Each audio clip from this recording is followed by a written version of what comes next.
आज 7वां दिन है। विधानसभा में आज बजट पर चर्चा की जाएगी। कल मुख्यमंत्री भूपेश बघेल ने बजट पेश किया है और आज 7वें दिन विधानसभा में बजट पर चर्चा होगी। बीजेपी ने विधायक दल की बैठक में रणनीति बना ली है। विधानसभा में हंगामे के भी आसार हैं और सरकार को घेरने की तैयारी में इस वक्त विपक्ष लगा हुआ है। हालांकि कल सोमवार शाम को जो बीजेपी विधायक दल की बैठक हुई है उसमें सभी बीजेपी के नेताओं ने ये रणनीति बनाई है कि सदन में अब चूंकि बजट तो पेश हो चुका है, अब सरकार को किस तरह से घेरना है। तो विधानसभा का आज 7वां दिन और हंगामे के आज पूरे आसार, क्योंकि विपक्ष ने भी पूरी तैयारियां कर ली है।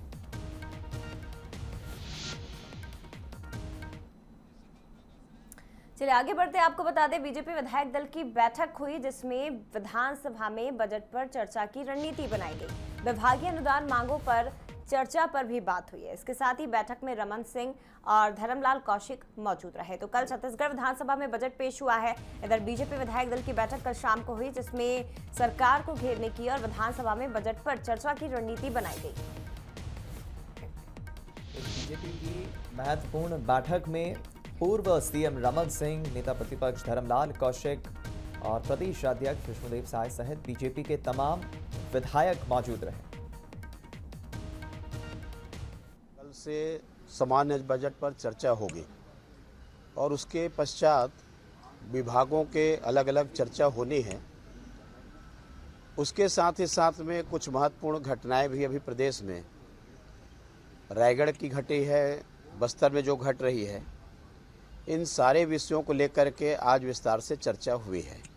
और विषय के उपरांत में आने वाले हमारे जो विधानसभा की कार्यवाही, उस कार्यवाही में हमारे सभी सम्माननीय विधायक सभी विषयों पर जहां जो चर्चा की आवश्यकता है चर्चा करेंगे और इसी के विस्तार से तैयारी के लिए आज की बैठक बुलाई गई। तो मुख्यमंत्री भूपेश बघेल ने छत्तीसगढ़ के विकास के लिए हाइट का मंत्र देते हुए प्रदेश का 21वां बजट विधानसभा में पेश कर दिया। मुख्यमंत्री और वित्त मंत्री के रूप में ये उनका तीसरा बजट है। 97,106 करोड़ का बजट पेश करते हुए मुख्यमंत्री ने ग्रामीण क्षेत्र में रूरल इंडस्ट्रियल पार्क बनाने की घोषणा की। यहाँ पर कृषि मार्ट स्थापित किए जाएंगे। उन्होंने कहा कि मछली पालन को कृषि का दर्जा दिया जाएगा। वहीं भूमिहीन खेतीहर मजदूरों को भी एक तरह से सौगात दी जाएगी राजीव गांधी किसान न्याय योजना के अंतर्गत। वहीं बजट में शहरी स्वच्छता में काम कर रहे कामगारों का मानदेय 5,000 से बढ़ाकर 6,000 रुपये करने का प्रावधान किया गया। भोपाल की तर्ज पर रायपुर में भारत भवन बनाने की घोषणा भी की गई।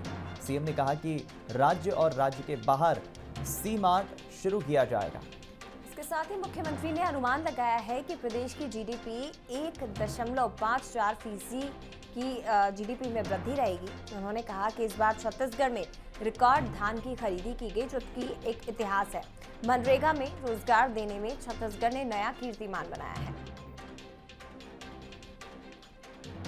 किसानों को शून्य ब्याज दर पर 5,900 करोड़ का अल्पकालीन कृषि ऋण वितरित करने का लक्ष्य रखा गया है। ब्याज अनुदान के भुगतान हेतु वर्ष 21-22 में 275 करोड़ का प्रावधान रखा गया है।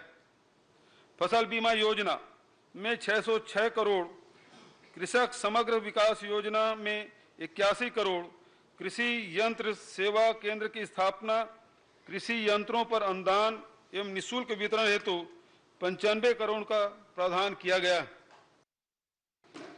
प्रदेश में 52 अंग्रेजी माध्यम स्कूलों का संचालन प्रारंभ हो चुका है।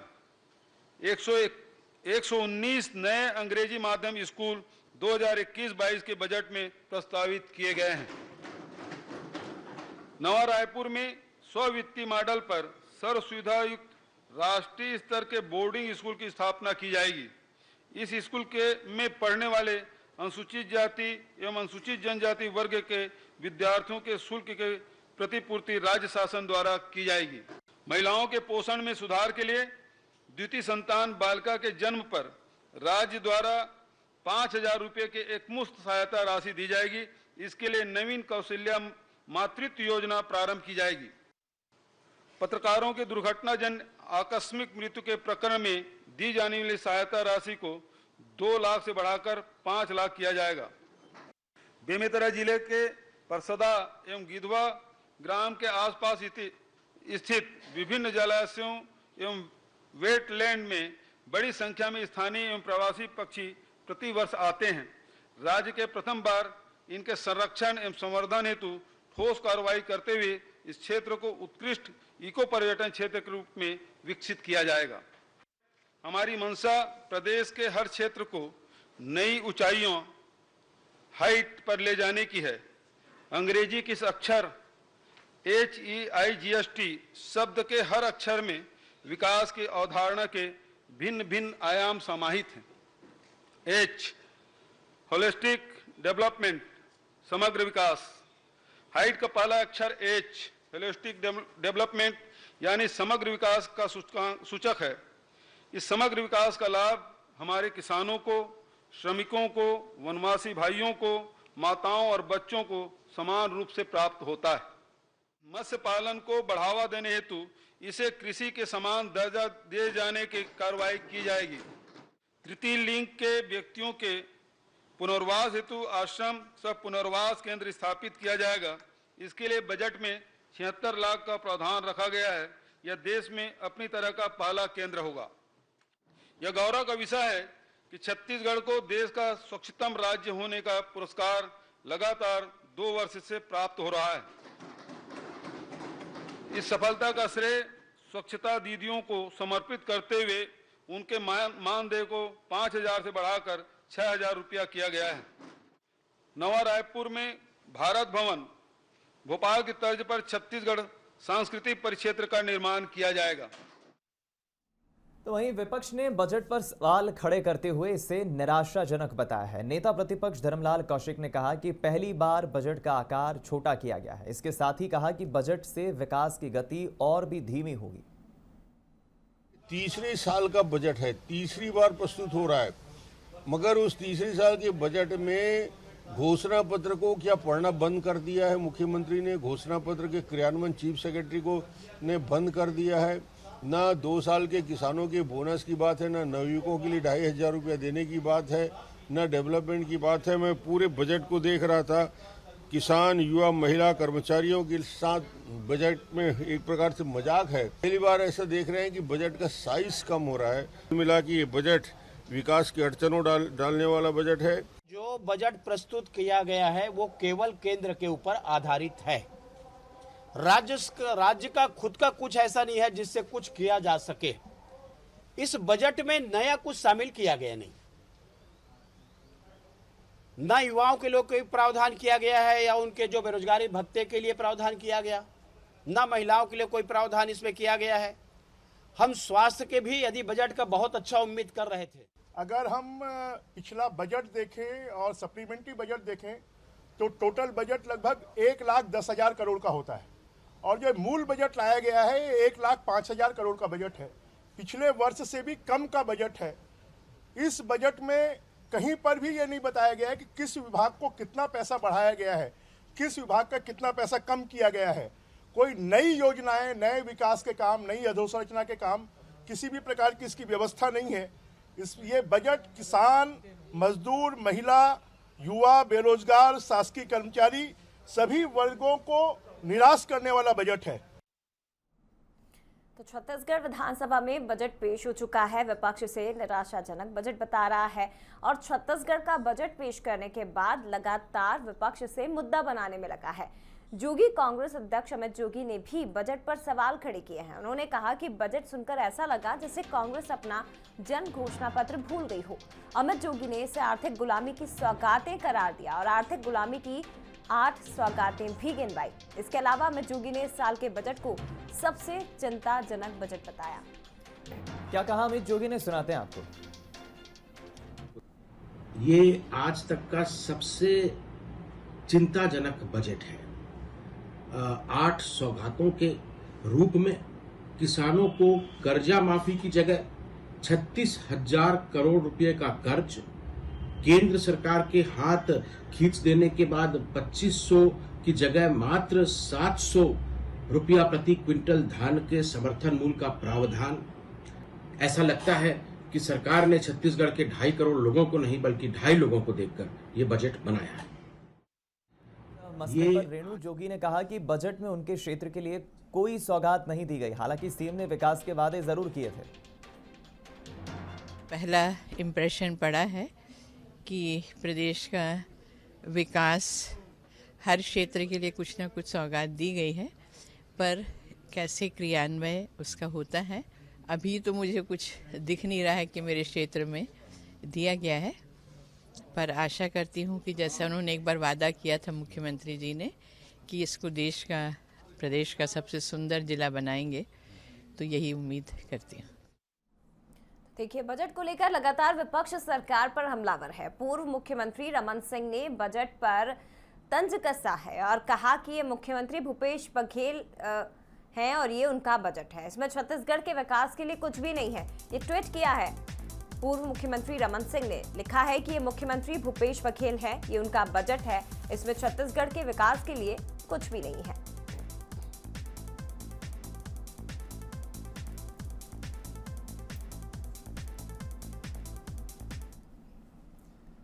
इधर बिलासपुर की जनता की बहुप्रतीक्षित मांग अब पूरी हो चुकी है। बिलासपुर से कई और शहरों के लिए हवाई सेवा शुरू कर दी गई है। इसी के साथ देश के हवाई पटल पर भी बिलासपुर का नाम जुड़ गया है। जबलपुर से बिलासपुर के लिए दोपहर 2 बजे पहली उड़ान भी भर गई। यानी कि जिस बात का इंतजार बिलासपुर वासी कर रहे थे वो इंतजार खत्म हुआ। इस दौरान नई उड़ान को वाटर कैनन सैल्यूट दिया गया। बिलासपुर से नई हवाई सेवा शुरू होने पर कार्यक्रम में सीएम भूपेश बघेल और केंद्रीय उड्डयन मंत्री हरदीप पुरी वर्चुअली जुड़े। गृह मंत्री ताम्रध्वज साहू, नेता प्रतिपक्ष धर्मलाल कौशिक, सांसद अरुण साव सहित कई मंत्री और विधायक भी कार्यक्रम में शामिल हुए। तो आपको बता दें कि लंबे समय से हवाई सेवा शुरू करने की यहाँ मांग की जा रही थी। सभी के प्रयास के बाद ये सेवाएं शुरू हो सकी हैं। नई उड़ान शुरू होने से बिलासपुर की हवाई कनेक्टिविटी भी बढ़ी है। बिलासपुर से जबलपुर, प्रयागराज और दिल्ली तक की सेवाएं भी अब लोगों को मिल सकेंगी। बहुत ही हर्ष का अवसर है कि आज बिलासपुर से प्रयागराज एवं जबलपुर होते हुए दिल्ली तक की हवाई सेवा प्रारंभ हो रही है।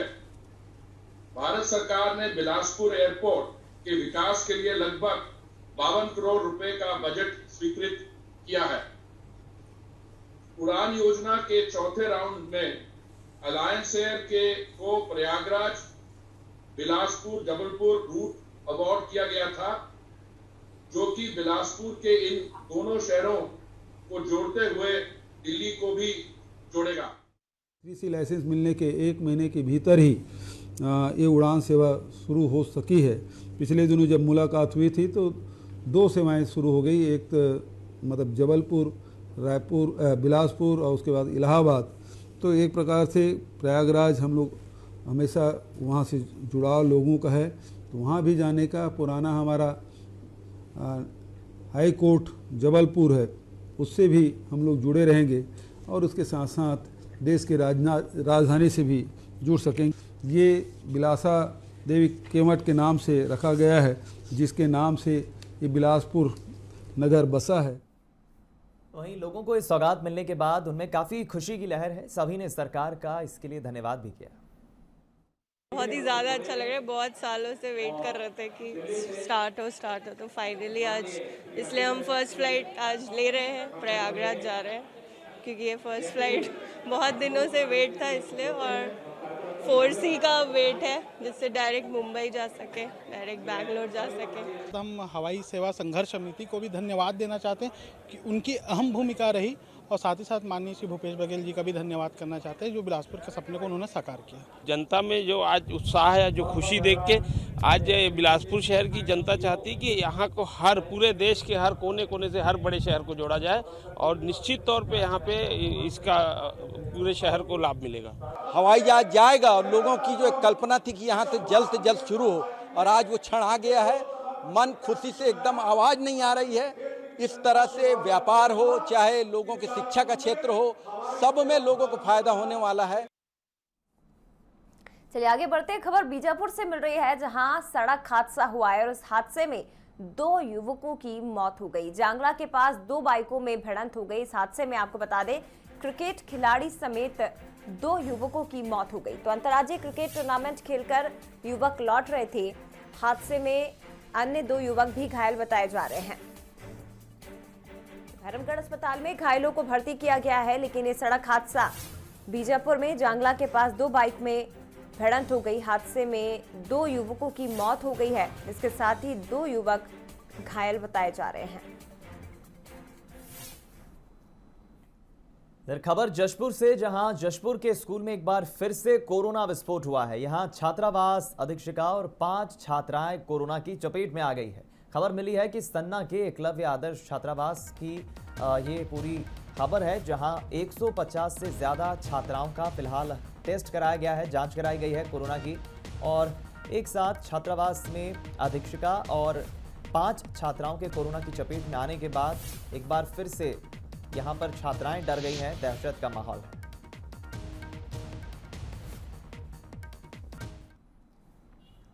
चलिए आगे बात करते हैं महंगाई की। तो महंगाई को लेकर देश भर में लगातार विरोध की तस्वीरें देखने को मिल रही है और इसी बीच कोंडागांव में सीपीआई ने बाइक रैली निकाली, विरोध में केंद्र सरकार का पुतला दहन किया। इतना ही नहीं, कार्यकर्ताओं ने कलेक्टर को ज्ञापन भी सौंपा। सीपीआई जिला सचिव तलक पांडे ने केंद्र सरकार पर गंभीर आरोप लगाए। उन्होंने कहा कि 2014 में बीजेपी महंगाई को डायन बताती थी, लेकिन आज यही महंगाई बीजेपी की प्रेमिका हो गई है। पेट्रोल डीजल की कीमतों को लेकर भी जिला सचिव ने निशाना साधा।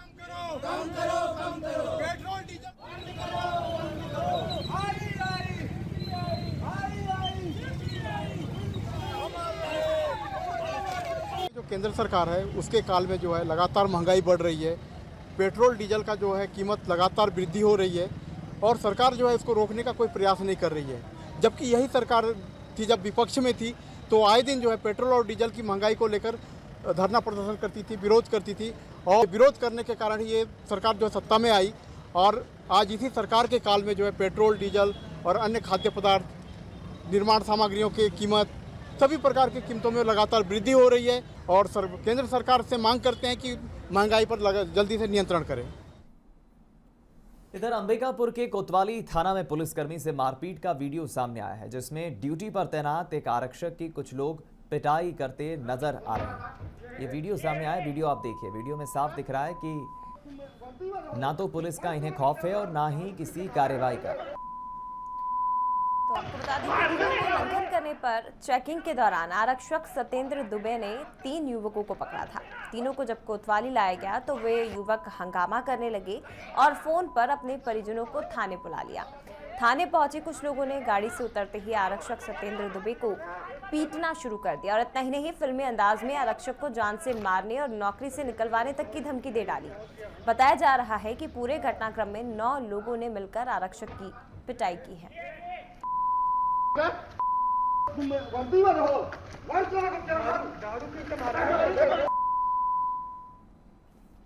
पंजाब नेशनल बैंक के परीक्षा परिणाम से परीक्षार्थी का नाम गायब होने पर बिलासपुर हाईकोर्ट में सुनवाई की गई। याचिकाकर्ता ने भर्ती परीक्षा को लेकर होने वाले इंटरव्यू और परिणाम पर रोक लगाने की मांग की।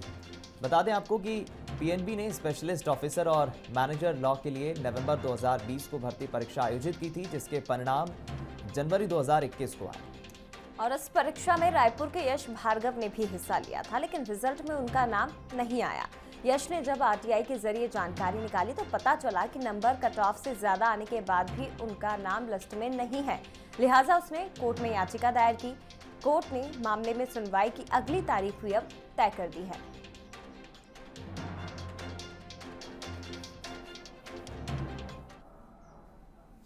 और भारत सरकार की उज्ज्वला योजना कोरबा में फेल होती नजर आ रही है। योजना के तहत तकरीबन 1 लाख से ज्यादा हितग्राहियों को गैस कनेक्शन दिया गया, लेकिन ज्यादातर लोग यहां अब भी कोयला और लकड़ी का ही इस्तेमाल कर रहे हैं। लिहाजा शहर में अब प्रदूषण भी बढ़ रहा है। आपको बता दें कि कोयला खदान और पावर प्लांट्स की मौजूदगी के कारण कोरबा पावर हब के नाम से जाना जाता है। पॉल्यूशन कंट्रोल के लिए यहां पर एनजीटी ने दिशा निर्देश भी जारी किए, लेकिन लोग इन्हें मान नहीं रहे हैं। उनका कहना है कि गैस कनेक्शन उन्हें ज्यादा महंगा पड़ रहा है और इसीलिए वो कोयला और लकड़ी का इस्तेमाल करते हैं। भारत सरकार की बनाई हुई योजना 3 साल के लिए जिले में लागू की गई थी, जो वर्ष 2016-17, 17-18 और 18-19 इन 3 वर्षों में दिए गए लक्ष्य अनुसार हितग्राहियों को लाभान्वित किया गया है, जिसमें उज्ज्वला योजना की सूची जो भारत सरकार ने निर्धारित की थी उसके अनुसार हितग्राहियों का चयन कर इधर कबीरधाम जिले के भेदली गांव में अंगना में शिक्षा कार्यक्रम का आयोजन किया गया, जिसमें महिलाओं को कोरोना काल में बच्चों की शिक्षा और स्वास्थ्य पर कैसे ध्यान रखना है, इन अलग अलग विषयों पर चर्चा की गई। कार्यक्रम में अलग अलग क्षेत्र के विशेषज्ञों ने ग्रामीण महिलाओं को आधुनिक तरीके से बच्चों को पढ़ाने की समझाइश दी। इस बीच स्वास्थ्य को कैसे ठीक किया जाए, इसके भी गुर सिखाए। उनको तैयार करके हमारे जो ग्रामीण इलाके हैं, ग्रामीण क्षेत्र है, वहाँ नेटवर्क का प्रॉब्लम रहता है और मैक्सिमम लोगों के पास मोबाइल की सुविधा नहीं हो पाती है। तो सरकार ने मेरे विचार से सरकार ने एक बहुत ही अच्छा एक प्रयास किया है, जिसमें जो माएँ होती हैं वो अपने बच्चों को एक बेहतर शिक्षा घर में दे सकती हैं, क्योंकि अभी विद्यालय उनके लिए खुले नहीं हैं। तो वो शिक्षा वो घर में ले सकते हैं और आगे जाकर उनका भविष्य बहुत उज्जवल हो सकता है। तो अंगना में शिक्षा के अंतर्गत हम लोगों ने माताओं का उन्मुखीकरण करने का प्रयास किया है और जितनी भी महिलाएं शिक्षक हैं वो अपने बच्चों के बहुत ज़्यादा अटैचमेंट में रहती है, लगाव में रहती हैं। तो वो सब अभी जो अपने बच्चों के लिए उनका लेवल चेक किया जाएगा यहाँ पे, उसके बाद 1 महीना के पश्चात दूसरा चरण चालू होगा। उसमें वो इम्प्रूवमेंट हुआ है कि नहीं, ये देखने के लिए ये जो टीचर हैं ये लोग स्वप्रेरित महिलाएँ हैं जो ये काम को अंजाम दे रही हैं। और छत्तीसगढ़ में थर्ड जेंडर को आगे लाने की कोशिश की जा रही है। दरअसल छत्तीसगढ़ पुलिस में अब थर्ड जेंडर के लोग भी अपनी सेवाएं दे सकेंगे। 15 लोगों का चयन पुलिस आरक्षक के पद पर हुआ है। भर्ती प्रक्रिया में थर्ड जेंडर्स को कोई छूट नहीं दी गई थी। सभी ने बाकायदा एग्जाम और फिजिकल टेस्ट क्लियर कर नौकरी हासिल की। छत्तीसगढ़ ऐसा करने वाला देश का पहला राज्य बन गया है। बता दें आपको, छत्तीसगढ़ सरकार और प्रशासन की इस पहल की हर कोई सराहना कर रहा है, क्योंकि इससे पहले कई बार थर्ड जेंडर को सामाजिक, आर्थिक, राजनीतिक और सांस्कृतिक जीवन में लड़ाई करते देखा गया है। वहीं अब नौकरी मिलने पर वो काफी खुश भी हैं और खुद पर निर्भर हो सकेंगे।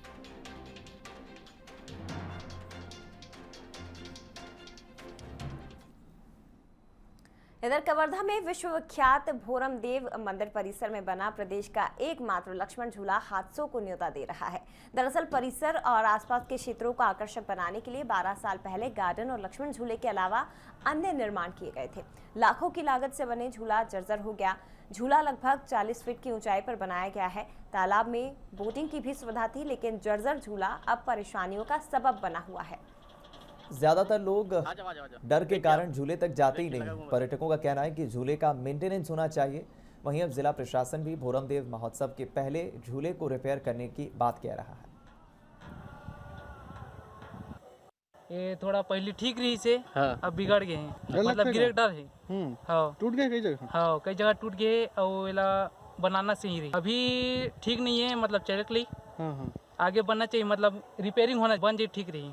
अभी मैंने गया था, इंस्पेक्शन किया हूँ उसका, और उसको मैंने इरिगेशन को बोला उसका एस्टीमेट बनाकर तैयार करके प्रस्तुत करने के लिए प्रयास रहेगा कि भोरमदेव उत्सव के